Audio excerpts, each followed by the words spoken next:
வணக்கம். தலைப்புச் செய்திகளுடன் ஆரம்பமாகும் தேனாரம் செய்திகள்.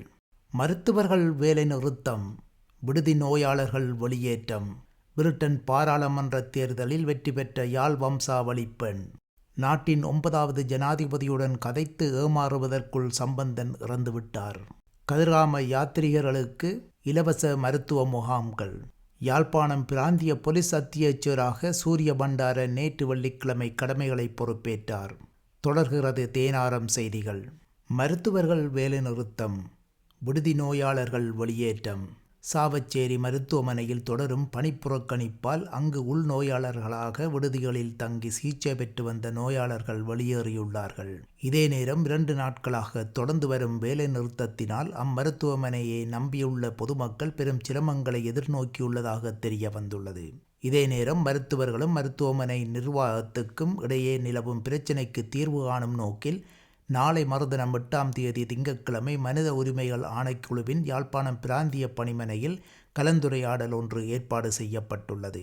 இதே சமயம் அவ்வூர் பொதுமக்களுடன் பொது அமைப்புகளும் இணைந்து மருத்துவர்களின் போராட்டத்தை நிறுத்துமாறு கோரி சேவையினை ஆரம்பிக்குமாறு நேற்று மருத்துவமனை முன்பாக போராட்டம் ஒன்றை நடத்தினர்.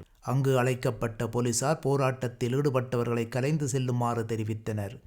ஆனால் அங்கிருந்து கலைந்து செல்ல மறுத்த சாவச்சேரி பிரதேச நகர சபை முன்னாள் உறுப்பினர் கிஷோர் போலீசாரினால் கைது செய்யப்பட்டு பின்பு பிணையில் விடுவிக்கப்பட்டார். இந்த நிலையில் பொதுமக்களின் முறைப்பாட்டை அடுத்து இலங்கை மனித உரிமைகள் ஆணைக்குழுவின் யாழ் பிராந்திய இணைப்பாளர் தா கனகராஜ் தலைமையிலான குழு நேற்று 5ஆம் தேதி வெள்ளிக்கிழமை மருத்துவமனைக்கு சென்று போராட்டம் நடத்திய மக்களையும் மருத்துவமனை நிர்வாகத்தையும் சந்தித்து கலந்துரையாடியது. அவ்வமயம் அங்கு வருகை தந்த மனித உரிமைகள் ஆணைக்குழுவினர் சாவச்சேரி மருத்துவமனையில் உள்நோயாளர்களாக தங்கியிருந்து சிகிச்சை பெற்று வந்த நோயாளர்கள் அங்கிருந்து வெளியேறியமையும் அவதானிக்க முடிந்தது. இதே நேரம் சாவச்சேரி மருத்துவமனை விவகாரத்துக்கு தீர்வு காணும் நோக்கில் நாளை மறுநாள் திங்கட்கிழமை வடக்கு மாகாண சுகாதார அமைச்சின் செயலாளர், வடக்கு மாகாண சுகாதார சேவைகள் பணிப்பாளர், யாழ்ப்பாணம் பிராந்திய சுகாதார சேவைகள் பணிப்பாளர், சாவச்சேரி ஆதார மருத்துவமனையின் அத்தியட்சகர், மருத்துவமனையின் அபிவிருத்தி குழு ஆகியவற்றுடன் கலந்துரையாடலை மனித உரிமைகள் ஆணைக்குழுவில் நடத்த ஒழுங்குகள் மேற்கொள்ளப்பட்டுள்ளது. இப்பணிப்புறக்கணிப்பு போராட்டமானது சாவச்சேரி மருத்துவமனை அத்தியட்சரை மாற்றம் செய்யுமாறு வலியுறுத்தி மருத்துவர்கள் இப்போராட்டத்தை நேற்று முன்தினம் ஆரம்பித்தனர். மருத்துவ அத்தியட்சகர் மனிதாபிமானமின்றியும் தான் தோன்றித்தனமாகவும் நடக்கிறார் என்றும் வாய்மொழி துன்புறுத்தல்களை மேற்கொள்கிறார் என்றும் அவர் மேல் குற்றம் சாட்டப்பட்டுள்ளது. ஆனால் சுகாதார ஊழியர்கள் மருத்துவர்களின் கருத்துக்கு எதிரான கருத்துக்களை தெரிவித்ததோடு மருத்துவமனையை சிறந்த சேவை வழங்கும் நிறுவனமாக மாற்றுவதற்கு பொறுப்பு மருத்துவ அதிகாரி முயற்சிக்கும் போது அதற்கு மருத்துவர்கள் ஒத்துழைக்க மறுத்து வருகின்றனர் என்றும் அவர்கள் கூறினார்கள். தொடர்கின்றது தேனாரம் செய்திகள். பிரிட்டன் பாராளுமன்ற தேர்தலில் வெற்றி பெற்ற யாழ் வம்சாவளி பெண். பிரிட்டன் பாராளுமன்ற தேர்தலில் முதலாக இலங்கை தமிழரான யாழ்ப்பாண வம்சாவளியைச் சேர்ந்த உமாகுமரன் வெற்றி பெற்றுள்ளார். தொழிற்கட்சியின் சார்பில் போட்டியிட்ட அவர் 19,145 வாக்குகளை பெற்றிருந்தார். பிரிட்டன் பாராளுமன்ற தேர்தல் நேற்று முன்தினம் 4ஆம் தேதி வியாழக்கிழமை நடைபெற்றது. இதன் முடிவுகள் நேற்று முதல் வெளியாகின. இதில் தொழிற்கட்சியின் சார்பில் உமாகுமரன் ஸ்ட்ரட்ஃபர்ட் பவ் தொகுதியில் போட்டியிட்டிருந்தார்.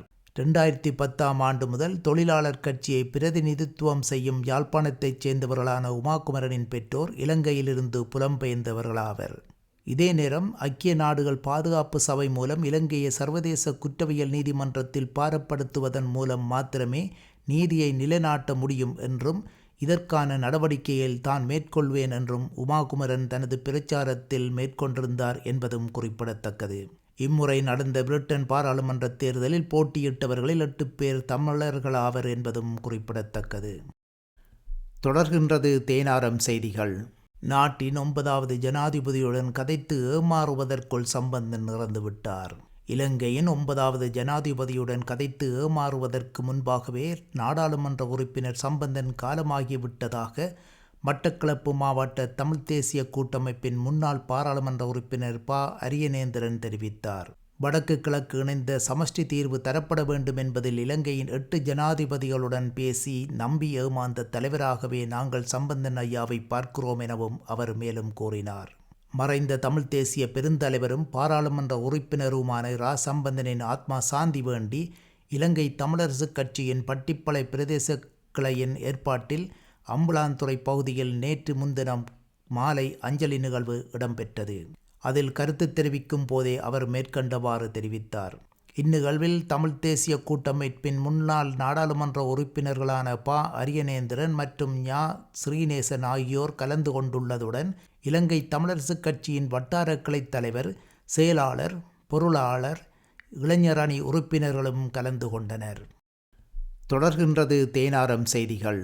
கதிர்காம யாத்திரிகர்களுக்கு இலவச மருந்து முகாம்கள். கதிர்காமத்துக்கான பாத யாத்திரிகர்கள் நலன் கருதி கிழக்கு மாகாண சுகாதார சுதேச வைத்திய அமைச்சு, கிழக்கு மாகாண சுதேச மருத்துவ திணைக்களம் மற்றும் கல்முனை அம்பாறை பிராந்திய சுகாதார சேவைகள் பணிமனைகள் இணைந்து நடத்திய இலவச மருந்து முகாம்கள் உகந்தை மற்றும் குமண போன்ற இடங்களில் நடைபெற்றன. நோயற்ற வாழ்வே குறைவற்ற செல்வம் என்னும் தொனிப்பொருளில் நடைபெற்ற இந்த இலவச மருத்துவ முகாமின் போது 2000 பாத யாத்திரிகர்களின் தாக சாந்திக்காக குளிர்பானமும் வழங்கி வைக்கப்பட்டது.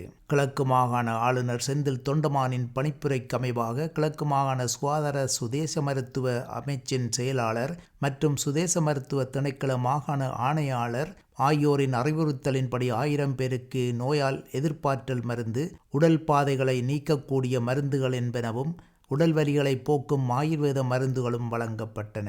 இந்த இலவச மருத்துவ முகாமில் ஆயுர்வேத வைத்தியர்கள் மற்றும் உத்தியோகத்தர்கள், ஊழியர்கள் ஆகியோர் பங்கேற்று கதிர்காமம் யாத்திரிகர்களுக்கான சிறந்த சேவைகளை வழங்கினர். தொடர்கின்றது தேனாரம் செய்திகள். யாழ்ப்பாணம் பிராந்திய போலீஸ் அத்தியட்சகராக சூரிய பண்டார நேற்று வெள்ளிக்கிழமை கடமைகளை பொறுப்பேற்றார்.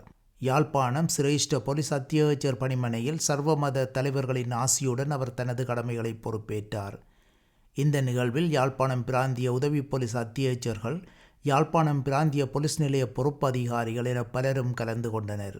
இதுவரை யாழ்ப்பாண பிராந்திய சிரேஷ்ட போலீஸ் அத்தியட்சகராக கடமையாற்றிய ஜகத் விசாந்த பிரதி போலீஸ் மா அதிபராக பதவி உயர்வு பெற்று சென்றமையினால் அவரின் பதவிக்கு சூரிய பண்டார நியமிக்கப்பட்டுள்ளார்.